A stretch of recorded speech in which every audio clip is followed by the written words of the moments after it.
Maybe I should slit my wrists as an act of self-defense. And maybe your previous scorn would encourage you to mourn, and maybe you would be torn, but I doubt it.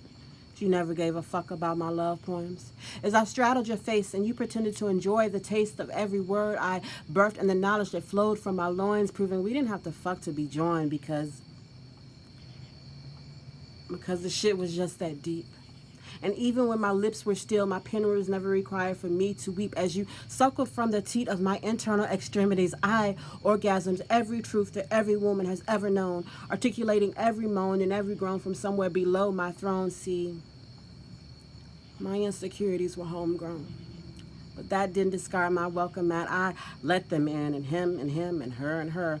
No matter which team I played for, I always let the opposition win and wrote my sins, using metaphors to conceal the real within, choking on the bait because the real was bent. And there within began my descent. I dove down deep into the recesses of my mind, allowing hindsight to blind me and tainted blood to bind me, and the mirror is always there to remind me. And I want to throw my fist into the glass, shattering every shadow that lurks below the surface. My reflection is faceless.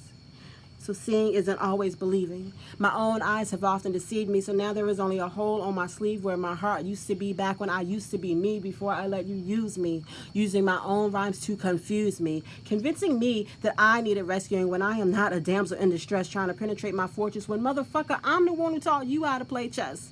The checkmate merely progressed the process, so I guess my words really did fall on deaf ears. And I guess you only hear what you want to hear. And I guess I shouldn't have kept my enemies near because your applause was never really sincere and their finger snaps merely disguised the fear. But I'm still here. At home on this mic, poet, spoken word, artist, lyrical wordsmith. I don't give a fuck what you call me, and I couldn't care less if you like me. Fake camaraderie does little to entice me. My solitude is my poetic device, see, so I recite precisely. True words bleed honesty, and honestly, this is me. Born into a box that I never fit into, and fuck the innuendo, I've been violated. More than once. Puffed and passed till I was numb more than once. Cut myself just for fun more than once. Chased tequila shots with antidepressants more than once. Used sex to enchant me into a trance more than once. Just going through the motions, pretending not to mourn, but burying my firstborn filled me with scorn, and some days I still wake up cursing God. Some days I still believe him to be a fraud. My son is rotting in a grave, and I'm supposed to pray for my soul to be saved so that the fee for my sins will be waived. Well, I did pray. And I prayed. And I prayed.